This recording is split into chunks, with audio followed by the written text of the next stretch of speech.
Hi there, this is Java Jim with First Line Equipment, and we have Antonio Nuri here from Nuri Espresso from Napolitan or Naples, Italy. Maybe I said Napolitan wrong, but it is a Napolitan espresso machine with the lever, dual boiler, all PID driven through the controller here.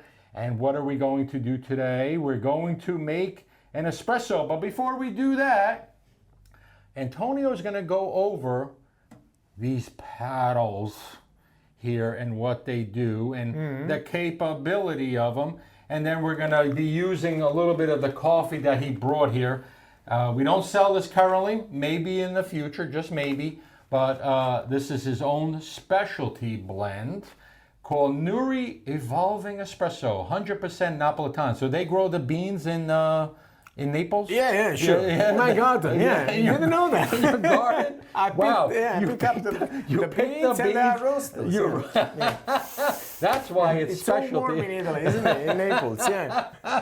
It is actually sometimes pretty warm in Naples. The volcano's right there, so you get all the, you have the good soil, you have the heat.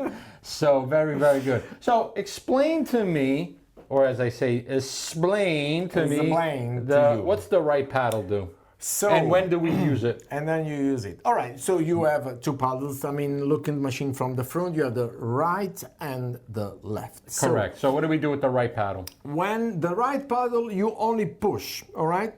When you do it, there is a spring here that, holds the paddle this position. So you have to push just a little bit. I mean, not that strong. So you will activate the pump. You can hear the pump running.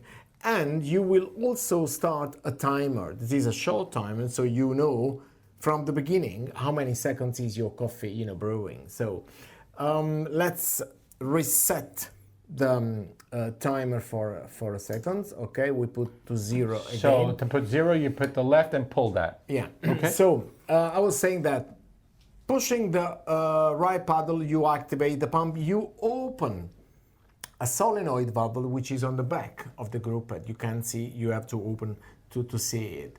This solenoid valve allows water directly from the reservoir or the mains water, as you have the machine connected, be entering into the group pad, the chamber. Of course, the lever, when you do that, normally the lever must be down, so to fill it up. We will see that later. But the water is coming from the reservoir pushed by the pump, will fill up this chamber, the piston will be up, and then you will see the pressure building inside the group head. On the left manometer here, you will see the pre-infusion pressure, because the pre-infusion is controlled by the pump, and the pump is controlled by a knob on the back of the machine. You can see from there, but it's right here, and you can, with your right hand, when you are in face of your machine, in front of your machine, you can turn it clockwise. You increase, and anti-clockwise you reduce the pressure. So this is for the pre-infusion. All right, and it's one pressure. Like once you set it, it's just the one pressure. Yes, you normally. Okay. I mean, factory value we put at 3.5, which is a good standard pre-infusion for an espresso. You can do less, no less than 2. You can do more, up to 9, but this will be, contradiction in steps. Otherwise, you don't need the lever machine, which So you would do a curve. You would do this before you pull the lever down? Normally, what you do before you do an espresso, if you want to purge your shower, clean it, so you just push a couple of seconds, water's coming down, clean everything, then you reset, so you don't need to move the lever to purge your shower. Then you fill up your portafilter with your coffee, you dump it, and then you put underneath the group for brewing. And this position is not easy for me. No, from the back it's always difficult, even for me. Here, let me try. Let me try. I'll show you. Let me try right here somewhere. I think we have to cut this. No, we're not cutting anything. We don't cut. There we go, right there. We did it. Okay. Yes. So again, then you start the pre-infusion. The pump Okay. will be automatically get on. This is a dark roast from Naples. This is dark. Smell from Naples. I smelled it. I almost passed out. Yeah. All right. So All right, so we can get started. The machine took about 20, 30 minutes to heat up No, that we've been less, heating, less. even less. But so we'll get that. And then we'll start grinding the coffee. We have a Quaymar M80. Ooh. Oh, Okay, I want to add a little bit more. yeah. I think a little bit more. Yep. I like to fill it to the rim.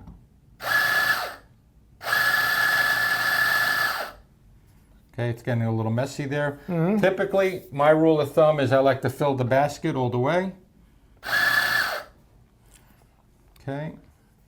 Okay. 54 millimeter tamper, we're going to tamp down. I like to tamp where the top rim of the tamper hits and is even with the top rim of the basket. Yeah. Give it a little polish. This thing, I don't even have to push. This thing is so heavy, it's just pushing the coffee right down. Now, we haven't tested the grinder, we haven't tested the coffee, as you could see. We do here everything live time. We'll lock that into place. Okay. Okay, we have 2 shot glasses. These are first line shot glasses. They're already heating on top of the machine. Typically, you got to leave them up here for 30 minutes minimum, sometimes 2 hours. Let's get this in and get this locked up. It has a riser here, so the less the coffee drops, the better the crema. Yes. And now we want to make espresso. What do we do? What do we do? It's everything ready to pull the lever down, but from this position, it's not that safe. It's I not can that do good. You can do this, of course. And So I'll pull the lever down? you put the lever down. Automatically, the pump will start. Okay, so let me pull that down. Then down. There we go. And this must be adjusted. And this is what we check for before we ship out the machines? Yeah. And we wait up to the pressure reach a certain minimum value of 3.4 bars. So when you see dropping, you release the lever slowly, the pump will stop automatically, and then you get the pressure through the 2 coaxial springs inside the group bed. You can see it. It's more than 10, and it goes slowly down. It's a curve. Actually, we are talking about the first pressure profile machine in the world, which, you know, made appearance in 1947 by Gaggia. And look how creamy and how slow and lovely is this coffee, this espresso brewing from this machine. We are about at 50 seconds, which is a pretty long time for an espresso. I guess you can stop brewing by push. You push and you release. And hold, okay. And hold, and you release all the pressure inside the group pad. So now your coffee is full extracted. You can even remove the portafilter because there is no more pressure inside the group pad, and you can, switch to the next espresso eventually.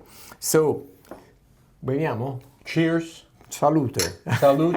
I'm just waiting to drink this because I am so thirsty for this. Looks good. The extraction was a little bit long, but let's see. This is Buono. Buono.